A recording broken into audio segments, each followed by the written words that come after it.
जड़ें भी छोटी रह जाती हैं और जो लीफ शीट होता है यानी तने का जो हिस्सा पत्ते से जुड़ा होता है वो जामुनी रंगत हो जाता है और छोटे पत्ते अपनी नोक से खुश्क होते हैं, पुराने पत्ते इसमें सबसे पहले मुतासर होते हैं। इसी तरह जो जिंक है इसकी जो अलामात हैं वो पत्तों पे सफ़ेदी या पीलाहट की सूरत में और कई दफ़ा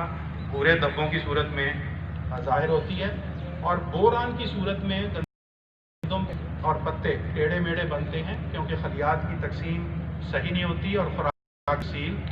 मुतासर होती है। खाद के इस्तेमाल जो साइंसदानों ने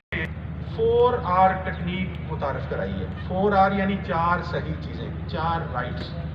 यानी सही वक्त पे सही खाद का इंतखाब, सही मिकदार में और सही जगह इस्तेमाल किया जाए। जगह से मुराद प्लेसमेंट, यानी अगर ड्रिल से इस्तेमाल कर रहे हैं तो खाद को भी ड्रिल से लगाएं ताकि बीज के करीब तर खाद की प्लेसमेंट हो और पौधे की जड़ों को करीब तर ग़िज़ा मिले और पौधा सेहतमंद हो और नतीजतन अच्छी पैदावार दे। इसी तरह पौधे की मुख्तलिफ स्टेजेस में नाइट्रोजन, फास्फोरस, पोटाश की ज़रूरत होती है और अज्जाए सगीरा की ज़रूरत है। तो आगे जो सफारी उसमें भी आप देखेंगे कि इन चीज़ों को मद्देनज़र रखा गया है कि कब फसल की ज़रूरत है और कब इनको इस्तेमाल किया जाए। खाद के इंतखाब में आपको खादों की मालूमात बड़ा ज़रूरी है। कौन सी खाद है, उसमें कौन से अज्जा हैं, आपकी ज़मीन में कितनी ज़रूरत है और कितनी मिकदार में डालें,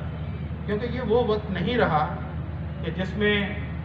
12-14 मन गंदम की पैदावार आ जाए या 20 मन आ जाए, हमें फ़र्क नहीं पड़ता था। आज इनपुट्स इतने महंगे हो गए हैं कि हमें अपनी फ़ी एकड़ पैदावार को बढ़ाना है, वरना हमारी खेती नफ़ा बख्श नहीं रहती। तो खाद में जिद्दत लाने के लिए एंग्रो मुसलसल कोशां हैं और जो खादों की यूज़ एफिशिएंसी है हमारे मुल्क में अल्कलाइन ज़मीनें हैं, मौसम फ़र्क हैं जिसकी वजह से यूज़ एफिशिएंसी कम है और कुछ वैल्यू एडेड फर्टिलाइज़र हम पिछले 7-8 साल से कंटिन्यूसली रिसर्च के बाद जो आप लोगों तक मुतारफ़ कराए हैं उसमें एक ज़बरदस्त यूरिया है। ज़बरदस्त यूरिया जो है इसकी ज़रूरत क्यों पेश आई कि जब हम अपनी ज़मीनों को देखते हैं कि हम ज़मीन में खाद छट्टा करके जब पानी देते हैं तो बहुत से अज्जा पौधे की जड़ों से दूर चले जाते हैं। हमारी ज़मीनों का pH जो है वो हाई है, टेम्परेचर एक्सट्रीम है, गर्मी है तो 48 डिग्री सेंटीग्रेड, सर्दी है तो विंटर टेम्परेचर माइनस में, और दोनों एक्सट्रीम पे जिंक की कमी जो है वो रहती है, जिंक अवेलेबल नहीं रहता। तो लिहाजा ये जो ज़बरदस्त यूरिया है ये खाद इसलिए मुतारफ़ कराई है कि नाइट्रोजन और जिंक दोनों की फराहमी पौधे के लिए बेहतर है। इसमें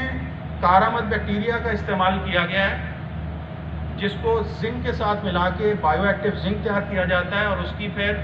यूरिया के दानों पे कोटिंग कर दी जाती है ताकि ये अज्जा फिक्स ना हो,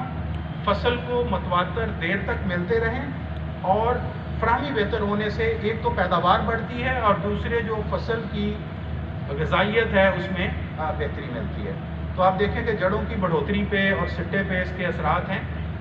औसत काश्तकार जो कि 35 मन पैदावार हासिल करते हैं ज़बरदस्त यूरिया के एक बोरी फीड के इस्तेमाल से 38 मन तक जा सकते हैं। इसके साथ अगर आप मुकाबले में देखें कि यूरिया के साथ जिंक सल्फेट के इस्तेमाल से 37 मन पैदावार हासिल हुई और जो तरक्की पसंद काश्तकार थे वहाँ पे 44 मन जहाँ पे पैदावार हासिल की काश्तकारों ने, तो वहाँ पे 49.9 यानी 50 मन की पैदावार ज़बरदस्त यूरिया के इस्तेमाल से हासिल हुई। जो सबसे अहम चीज़ है जिसकी ग़िज़ाइयत की हम बात करते हैं कि जिंक दाने के अंदर मौजूदगी आम तौर पे हमारी गंदम के दानों में 21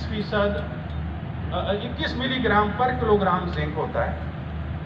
और स्टंटिंग जिस तरह मैंने बताया पाकिस्तान में बहुत है और 5 साल से जो कम उम्र बच्चे हैं 40% है उनमें, और WHO ये कहता है कि जो गंदम खाने वाले मुल्क हैं अगर 40 मिलीग्राम पर किलो टारगेट अचीव कर लें गंदम के दाने में तो वो अपनी कौम के अंदर जो जिंक की कमी है उसको पूरा कर सकते हैं। जनाब वाला एक मुहताज सी कैलकुलेशन मैंने की कि अगर पाकिस्तान की पूरी पॉपुलेशन को एक जिंक की जो टैबलेट है वो डेली अगर फीड करें तो सालाना खर्चा 500 अरब है, और इस खाद में जो अजाफी खर्चा आता है वो तकरीबन 49 अरब से हम वही काम जो है वो पूरा कर सकते हैं अपने मुल्क भर की पूरी प्रोडक्शन जो है, गंदम भी और चावल भी उसमें जिंक की कमी पूरी करके। और ज़बरदस्त यूरिया के इस्तेमाल से 57 मिलीग्राम जिंक हमें ग्रेन के अंदर अचीव हुआ है, जो कि बहुत खुशाइंद बात है। तो एक तरफ ज़िम्मेदार को पैदावार अजाफी मिलेगी, दूसरी तरफ कौम को अजाफी जिंक वाली गंदम मिलेगी जो कि ग़िज़ाइयत से भरपूर होगी। दूसरा हमने काम काश्तकार की सहूलत के लिए किया कि हमने NPK मुरक्कब खाद ज़रखेज़ के नाम से मुतारफ़ कराई, और इसकी यूज़ एफिशिएंसी को बढ़ाने के लिए हमने ऑर्गेनिक बायोस्टिमुलेंट्स का इस्तेमाल किया, और इसमें हमारी पार्टनर कंपनी जो है वो फर्टिन एग्रो है स्पेन से, वहाँ से हम दरामद करते हैं और इसके अंदर ब्लेंड करते हैं, क्योंकि इससे ज़मीन की जो कैटायन एक्सचेंज कैपेसिटी इम्प्रूव होती है और ग़िज़ाई अज्जा बेहतर मिलते हैं, ज़मीन को पोरस बनाते हैं ये अज्जा, और जड़ों की बढ़ोतरी बेहतर होती है, और ज़मीन में एरेशन यानी ऑक्सीजन भी इम्प्रूव होती है। और ऑर्गेनिक कीलेशन की बदौलत ये खाद ज़मीन में फिक्स नहीं होती, देर तक फसल को मिलती है, और जिससे हमने ये देखा है कि ज़मीन में जो कारामद बैक्टीरिया हैं वो भी परवरिश पाते हैं, और इसके अलावा जो केंचुआ जिसको किसान दोस्त कीड़ा कहा जाता है, ये भी ज़मीन में परवरिश पाता है। तो इससे ज़मीन की भी इस्लाह होती है और 15% अजाफी पैदावार मिलती है। और काश्तकार को अलग अलग खादें जो कि यूरिया, DAP और पोटाश मिला के आमतौर पे बनाते हैं, उस झंझट से भी काश्तकार को छुटकारा मिलता है। और इन खादों को हमने ग्रैनुलर बनाया है ताकि जो जदीद मशीनी काश्त है उसमें ड्रिल और प्लांटर के साथ इनका बखूबी इस्तेमाल हो सके। और गंदम की